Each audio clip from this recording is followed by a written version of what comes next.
Bismillahirrahmanirrahim. Assalamualaikum warahmatullahi wabarakatuh. Pada pertemuan kali ini kita akan membahas mengenai maqasidu asy-syariah. Nah, di sini tidak seperti biasanya saya tidak record dari PowerPoint, tapi saya akan membawa sebuah jurnal yang ditulis oleh Abdullah Jalil, yaitu seorang ilmuwan dari Islamic University College of Malaysia. Jadi di sini dalam papernya The Significances of Maslahah Concept and Doctrine of Maqasid Asy-Syariah in Project Evaluation. Nah, jadi kita akan mulai terlebih dahulu untuk mendefinisikan apa itu maqasid asy-syariah. Nah, kita langsung aja ke pembahasan. Jadi, the concept of maslahah has been discussed at length by several jurists. However, the two most prominent of them as cited in the literature are Al-Ghazali and Al-Shatibi. Jadi seperti diakui oleh banyak fuqaha, ada dua ulama terkenal yang membahas mengenai maqasidu syariah, yaitu Al-Ghazali dan Asy-Syatibi. Dan saya kira kita sudah tidak asing lagi dengan dua nama ini ya. Apalagi Al-Ghazali ini beliau sudah pernah kita bahas sebelumnya dalam pertemuan-pertemuan yang lalu. The former, nah dalam hal ini adalah Al-Ghazali, is considered as the one who first gave the original formulation of the concept of its rudimentary form. Jadi di sini diakui sebagai Al-Ghazali merupakan seorang pioner dalam yang memberikan formulasi origin dari maqasidu syariah. Whilst the latter, atau di sini yang Syatibi diakui sebagai seseorang yang mengembangkan dan meredefinisi konsep maqasidu syariah. Asy-Syatibi juga dianggap sebagai fuqaha pertama yang menulis maqasid sebagai sebuah teori independen dalam bukunya Al-Muwafaqat fi Ushul Syariah. Nah, jadi kita mengenal dulu ya. Jadi ada Al-Ghazali dan juga Asy-Syatibi sebagai dua pionir atau dua expert dalam hal maqasidu syariah. Tapi perlu kita catat bahwa bukan hanya kedua ulama ini saja yang membahas mengenai maqasidu syariah, tapi juga ada ulama-ulama lain seperti Abu Zahroh, kemudian dan lain-lain lah. Pokoknya nanti kita akan bahas ya. Kalau tidak pada pertemuan ini, maka pada pertemuan yang akan datang. Apa yang dimaksud dengan maslahah? Menurut Al-Ghazali, maslahah adalah preservation of the religion, life, mind, offspring, and wealth. Jadi yang disebut dengan maslahah itu adalah bagaimana kita perlindungan terhadap agama, kemudian jiwa, akal, keturunan, dan juga harta. Saya kira ini sudah tidak asing ya. According to him, everything that leads to the preservation of these five foundation is considered maslahah. Jadi hal yang mampu menjaga kelima hal tersebut disebut dengan maslahah, and everything that leads to the disruption of this foundation is mafsadah.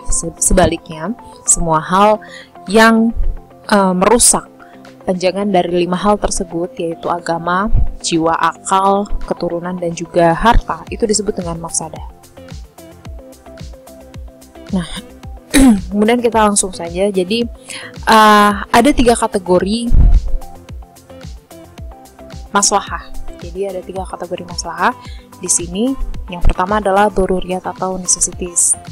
These necessities are defined as those activities and things that are essential to the preservation of the five foundations of individual and social life according to Islam. Necessities di sini bisa katakan sebagai sesuatu yang primer, sesuatu yang esensial, penting dalam penjagaan kelima hal tersebut. Apabila kita tidak memenuhi hal yang bersifat necessities atau daruriyat ini, maka kita akan merasakan total disruption and chaos in life. Jadi kita akan hidup tidak akan bisa hidup bahkan akan terjadi kerusakan dan kehancuran dalam hidup kita. Jadi maka kita membutuhkan hal-hal yang bersifat necessities. Dalam bahasa ekonomi biasa dikenal dengan sesuatu yang bersifat primer. Dan kita tahu ya, kalau primer dalam bahasa ekonomi biasanya ada sandang, pangan, papan, which we cannot live without these things. Kita nggak bisa hidup tanpa ketiga hal tersebut. Yang kedua adalah hajat atau conveniences. This category comprises all activities and things that are not vital to the preservation of the five foundations, but are necessary to relieve or remove impediments and difficulties in life. Jadi yang kedua tingkatannya adalah hajiyat atau sesuatu yang bersifat sekunder. Kategorinya ini adalah hal-hal yang sebenarnya tidak vital, tidak terlalu penting dalam penjagaan kelima hal tersebut, tetapi kalau tidak ada hal ini, kita akan merasakan kesulitan dalam hidup. Conveniences promote and supplement the necessities. Jadi dia melengkapi kebutuhan yang bersifat daruri tadi. Dan jika kita tidak memenuhi kebutuhan yang bersifat sekunder ini, kita akan menemukan kesulitan dalam kehidupan kita sehari-hari, gitu ya. Jadi kalau mungkin sekarang kita bisa lihat contohnya mungkin kebutuhan-kebutuhan yang bersifat hajat ini adalah sesuatu yang sebenarnya nggak begitu primer, tapi nggak begitu penting, tapi kalau nggak ada ini kita jadi susah. Misalnya kendaraan gitu ya. Sebenarnya kita nggak begitu butuh, kita bisa jalan kaki karena alhamdulillah kita normal gitu. Tapi kalau misalnya tidak ada kendaraan, mungkin kita akan merasakan kesulitan untuk bermobilisasi, apalagi untuk tempat yang jauh gitu. Maka kita membutuhkan kendaraan sebagai sesuatu yang sifatnya hajiyat. Yang ketiga adalah tahsiniyat, refinements, refer to activities and things that go beyond the limit of conveniences and whose realization leads to the improvement and attainment of that which is desirable. Jadi sebenarnya yang ketiga ini tingkatannya seperti kita tahu primer, sekunder, yang ketiga adalah tersier. Tersier itu sesuatu yang sebenarnya go beyond the limits of conveniences. Sesuatu yang membuat kita merasa amat nyaman, merasa amat bahagia gitu ya. Dan memberikan kita privilege, memberikan kita tambahan kenyamanan yang itu sebenarnya memberikan kita kemewahan gitu. Seperti contohnya perhiasan, kemudian ada hobi, terus bagaimana kita berkata sopan dalam berbicara gitu ya, moderation of avoiding extravagance and etc. Jadi ini ada tingkatan-tingkatan dalam pemenuhan hierarkis tadi. Nah, di sini dalam pemenuhan 5 kategori itu ada hierarkinya juga. Yang kalau menurut Malikiyah dan Syafi'iyah itu hierarkinya dimulai dari agama, kemudian jiwa, kemudian akal, kemudian keturunan dan mal. Tapi ada juga menurut Hanafiyah di mana di sini akal ditempatkan setelah nasab atau keturunan. Seperti itu ya. Tidak ada masalah sebenarnya mana yang harus ditempatkan terlebih dahulu. Hanya saja dari kedua pendapat ini mungkin yang banyak dipakai itu adalah yang Syafi'iyah ya. Karena kita cenderung menggunakan mazhab Syafi'iyah di Indonesia. Kemudian saya akan memberikan sebuah gambaran dari jurnal yang saya tulis sendiri gitu ya. Seorang muslim didorong untuk mencari dan memproduksi barang dan jasa yang memiliki maslahah tergantung pada tingkat di mana barang jasa tersebut mampu mengenai elemen pokok tersebut. Nah, pengayaan keimanan, jiwa, akal, keturunan, dan kekayaan menjadi fokus dari semua upaya manusia, dan keimanan ditempatkan di urutan pertama karena iman itu akan memberikan kita sebuah pandangan dunia atau worldview, akan menjadi kerangka dan mempengaruhi berbagai aspek kehidupan kita, baik itu perilaku, gaya hidup, selera, preference, sumber daya, dan lain-lain gitu ya. Sehingga agama itu ditempatkan pada hierarki yang paling atas. Nah, kemudian kita akan melihat juga kenapa mal itu ditempatkan yang paling bawah. Kekayaan atau wealth itu kenapa ditempatkan pada posisi yang paling bawah gitu. Bukan karena kurang penting ya. Jadi sebenarnya Islam juga menghendaki semua umatnya itu untuk bisa berdaya. Jadi jangan sampai kita miskin gitu ya. Jadi kita tetap membutuhkan sesuatu yang bersifat duniawi. Namun dia ditempatkan di belakang karena tidak mesti membantu mewujudkan kesejahteraan dari semua manusia. Ada orang yang dia bisa sejahtera gitu ya, karena kesejahteraan dia secara spiritual itu lebih daripada kesejahteraan secara material. Maka wealth ini bisa dikatakan dia ditempatkan di posisi paling belakang atau paling bawah. Syariat dapat terlaksana dengan baik jika manusia mempunyai kehidupan yang sejahtera dan tidak mengendaki manusia dalam hidupnya mengalami penderitaan dan kepunahan lantaran ketiadaan harta. Jadi perlu dicatat, Islam sendiri menghendaki kita jangan sampai terlalu miskin lah ya, atau zuhud, berlaku zuhud gitu. Jadi tetap kita berusaha moderat dalam kehidupan kita sehari-hari. Sementara 3 tujuan lainnya, jiwa, akal, dan keturunan, berhubungan dengan manusia itu sendiri yang kesejahteraannya merupakan tujuan utama syariah. Kemudian kita kembali lagi, jadi begitulah hierarkinya. Lalu di sini kita akan melihat bagaimana sih hubungan antara konsep maslahah dan juga doktrin dari maqasidus syariah. Kalau kita lihat di sini bahwa hierarki maslahah yang tadi kita bahas ya, ada yang sifatnya daruriyat, hajat, dan tahsiniyat, itu mencakup semua aspek dalam maqasidus syariah, yaitu agama, jiwa, kemudian akal, keturunan, dan juga harta.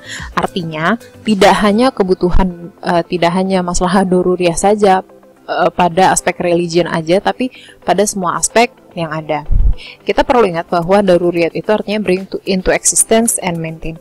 Artinya daruriyat adalah, saya ulang sekali lagi, sesuatu yang kalau nggak ada ini kita nggak bisa hidup dengan baik, bahkan nggak bisa hidup. Yang kedua, hajiyat adalah sesuatu yang sifatnya kalau tidak ada itu kita tidak bisa hidup dengan baik, atau sesuatu yang sifatnya dia akan memberikan menghilangkan kesulitan kita dalam hidup. Yang ketiga adalah tahsiniyat, yang dia sifatnya adalah mempercantik hidup kita dan membuat kita hidup nyaman dan bahagia lebih gitu ya. Itu yang sifatnya tahsiniyat.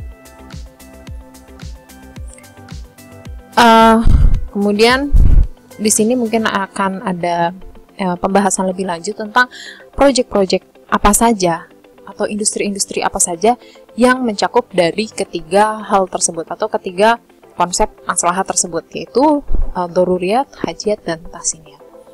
Jadi di sini dibahas juga bahwa ada dalam kegiatan ekonomi khususnya, kita akan melihat bagaimana ini diimplementasikan misalnya dalam kita menentukan prioritas untuk kegiatan ekonomi mana yang harus didulukan gitu ya. Kalau kita ngelihat dari hierarki maslahahnya, yang pertama adalah kategori necessities atau daruriyah. Apa saja sih industri yang termasuk dalam industri atau proyek yang termasuk dalam kategori daruriyah? Yang pertama adalah provision of staple foods and what are necessary for their existence and continuity. Yang pertama tentu saja makanan ya, karena tanpa makanan kita nggak bisa hidup gitu. Jadi yang pertama industrinya adalah makanan dan apa yang terkait dengan itu, misalnya pupuk ya. Kemudian industri agrikultural, mesin. Kemudian bagaimana distribusinya. Yang kedua adalah minum, karena kita juga nggak bisa hidup tanpa minum, maka clean water itu menjadi salah satu project yang doruri. Yang ketiga adalah basic education. Karena apa? It's obligatory for the government and society to ensure that both knowledge of fardu ain and fardu kifayah in each discipline is adequately provided. Kita tahu ya, semua umat muslim, semua manusia itu memiliki kewajiban untuk menuntut ilmu. Basic education menjadi salah satu tanggung jawab pemerintah untuk bisa disediakan. Basic education itu pendidikan dasar. Jadi kalau kita mungkin SD sampai SMP atau bahkan mungkin SMA ya.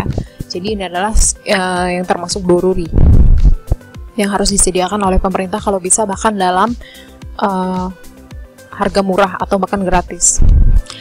Nah, yang keempat adalah production of basic apparel, pakaian gitu ya. Jadi kita harus ada juga industri pakaian yang juga itu termasuk dalam doruri. Kelima, accommodation, dalam hal ini adalah perumahan. Tentu saja kita juga harus concern terhadap perumahan masyarakat. Yang keenam adalah basic transportation and communication means, sarana-sarana transportasi dan komunikasi. Yang kelima, health services. Yang keenam, institution for maintaining and preserving Islamic laws, justice and order in the society. Artinya kita juga butuh sebuah institusi atau lembaga-lembaga hukum dan keadilan, khususnya lembaga-lembaga yang dimana hukum-hukum Islam itu diatur. Kalau di Indonesia mungkin seperti Kemenak, kemudian juga ada MUI, dimana kita biasanya untuk tahu itu makanan halal atau enggak, itu kita refer ke MUI. Untuk tahu sebuah transaksi itu diperbolehkan atau tidak, biasanya kita tanya ke DSN MUI gitu ya. Jadi harus ada sebuah lembaga yang menjamin bagaimana keadilan ditegakkan di negara tersebut. Kemudian yang terakhir adalah Hankam. Nah, ini juga sesuatu yang wajib untuk disediakan oleh negara karena dia bersifat doruri. Next adalah hal-hal yang bersifat conveniences atau hajiyah.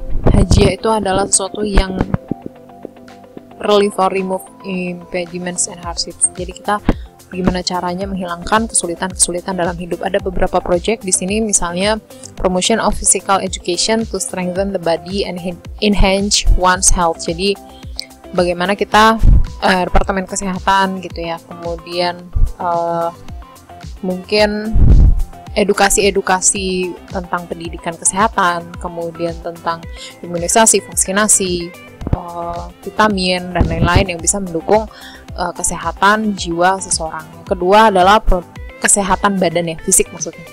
Yang kedua adalah production of quality foods and good clothes. Jadi kalau tadi cuma sekedar doruriyahnya adalah sekedar menyediakan makanan, mungkin bahkan makanan pokok, industri makanan pokok, maka ini adalah makanan yang berkualitas. Kenapa makanan yang berkualitas? Karena itu bisa menjamin kesehatan masyarakat.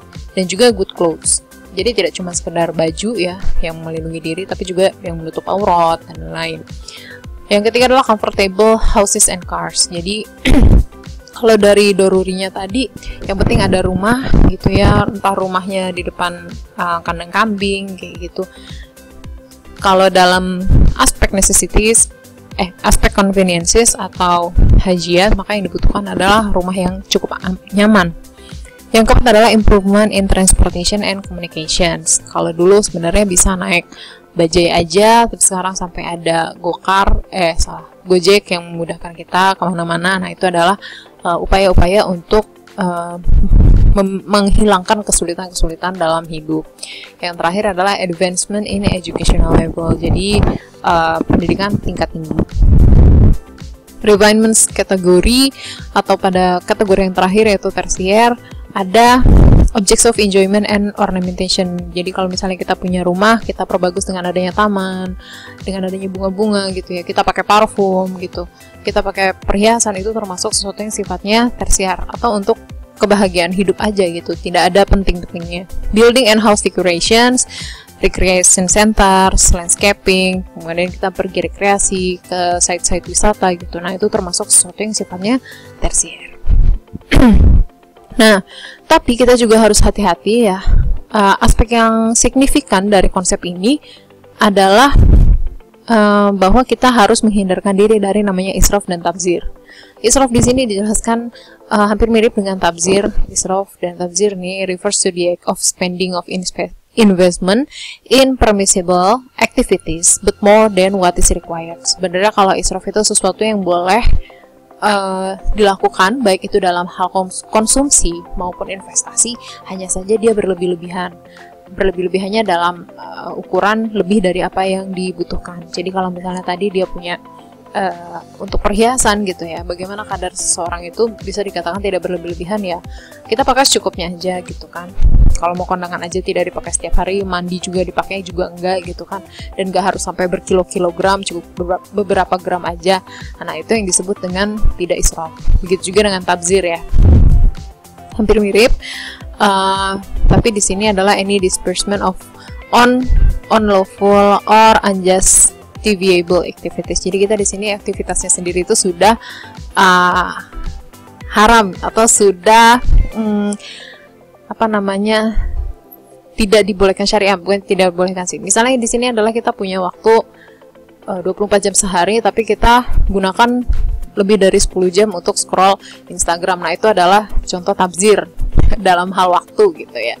Artinya kita melakukan sesuatu kegiatan yang itu sifatnya oleh syariah sendiri tidak dianjurkan gitu kan. Berbeda dengan kalau israf tadi, israf adalah kita konsumsi sesuatu yang itu sebenarnya dibolehkan, hanya saja berlebih-lebihan gitu. Kalau tabzir sendiri itu aktivitasnya saja itu sudah menjurus pada sesuatu yang tidak diperbolehkan, tapi malah dia berlebih-lebihan dalam hal tersebut. Nah itu malah double nggak boleh gitu ya. Itu tadi beberapa yang bisa saya sampaikan. Kemudian di sini kita melihat bahwa tadi ada dua tokoh utama yang mereka dikatakan sebagai pionir dalam pembahasan maqasidus syariah, yaitu Al-Ghazali dan juga Syatibi. Tapi ada banyak sekali pemikir-pemikir lain atau ulama-ulama lain yang juga mereka punya pemikiran tentang maqasidus syariah, tapi memang jarang dibahas. Nah nanti pada pertemuan yang akan datang insya Allah kita akan melihat siapa saja sih ulama-ulama kontemporer dan pemikirannya itu apa aja, apakah mereka punya konsep yang berbeda dengan Al-Ghazali dan Syatibi. Karena Al-Ghazali dan Syatibi kalau kita lihat kurang lebih itu sama-sama menjaga atau memelihara 5 aspek kehidupan tadi, dan juga hierarki maslahahnya sama ya, daruriyah, hajiyah, dan tahsiniyah. Kurang lebih sama kalau untuk Al-Ghazali dan Syatibi. Nah, dengan perkembangan di abad ke-20 ini ada banyak sekali penulis tentang maqasid. Jadi teman-teman perlu tahu ketika besok misalnya penelitian dengan menggunakan maqasid sebagai indikatornya itu tidak lagi mengarah atau menggunakan indikator yang ditetapkan pada Al-Ghazali ataupun Asy-Syatibi saja gitu. Tapi kita harus broaden our knowledge gitu ya. Kita harus memperluas wawasan kita bahwa maqasidus syariah itu ada banyak sekali ulama-ulamanya dan sudah berkembang bahkan sampai ulama kontemporer. Di sini aspek apa aja yang dimasukin? Ada aspek HAM, ada aspek lingkungan hidup yang juga itu dibahas menjadi salah satu maqasidus syariah. Contohnya di sini dalam jurnal saya tuliskan ada Rashid Ridi. Ini saya ambil dari bukunya Yasir Auda. Teman-teman kalau mau baca bukunya Yasir Auda itu ternyata available online tapi dalam bahasa Inggris. Bahasa Indonesianya sebenarnya sudah ada. Yasir Auda adalah salah satu ulama kontemporer yang juga punya pemikiran tentang maqasidus syariah. Nah, jadi teman-teman kalau misalnya besok mau penelitian boleh pakai pemikirannya Yasir Auda. Misalnya Rashid Ridi di sini tujuan pokok syariat itu ada kebebasan, independensi, reformasi sosial, ada hak-hak perempuan nih, itu juga termasuk dalam HAM ya. Kemudian ada Ibnu Asyur. Nah, ini Ibnu Asyur terkenal juga nih sebagai salah satu ulama maqasidus syariat, tapi jarang dipakai nih, jarang sekali ada penelitian atau research yang menggunakan pemikirannya Ibnu Asyur. Padahal beliau juga cukup terkenal dalam literatur fikih. Kemudian Muhammad Al-Ghazali, ini bukan Al-Ghazali yang sebelumnya, tapi di sini ada Muhammad Al-Ghazali, seorang ulama kontemporer juga. Di sini beliau stressing pada bidang HAM dan hak perempuan. Kemudian Yusuf Al-Qaradawi yang kita kenal sebagai seorang ulama fikih yang sangat terkenal gitu ya. Ada beberapa hal yang beliau tambahkan di sini, misalnya tentang keluarga, akhlak, pemelukan perempuan, dan di sini dengan melihat pada berbagai realita yang ada, bahwa maqasidus syariah atau syariah itu sebenarnya adalah salah satu tujuannya adalah memperlakukan perempuan dengan adil. Jadi yang terakhir ini ada Toha Jabir Al-Alwani ya, mungkin tidak terlalu terkenal, tapi kita bisa melihat bahwa ada tauhid, tazkiyah, dan imron sebagai tujuan pokok syariah. Demikian. Jadi di sini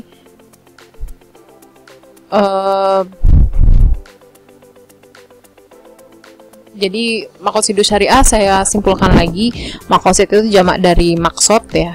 Mungkin ini malah belum dibahas sebelumnya. Jadi maqasidus syariah berasal dari dua kata, maqasid dan syariah. Maqasid itu adalah jamak dari kata maksud yang artinya tujuan, dan syariah ya. Jadi artinya maqasidus syariah itu adalah tujuan dari syariah. Sebenarnya segala ayat yang turun dalam Al-Qur'an itu sebenarnya memiliki tujuan-tujuan tertentu. Misalnya saya kasih contoh adalah ayat tentang larangan mencuri, gitu kan? Atau ayat tentang potong tangan bagi pencuri. Mengapa? Karena di situ ada penjagaan terhadap harta, gitu. Dan saya kira teman-teman sudah pernah belajar tentang maqasidus syariah, jadinya saya nggak bahas lebih lanjut. Nah, demikian yang bisa saya sampaikan terkait dengan maqasidus syariah. Insya Allah pada pertemuan yang akan datang kita akan membahas lagi tentang bagaimana aplikasi dari maqasidus syariah dalam ekonomi Islam, misalnya pada lembaga-lembaga keuangan syariah, seperti bank dan juga asuransi syariah, pasar modal syariah, dan lain-lain. Terima kasih. Wassalamualaikum warahmatullahi wabarakatuh.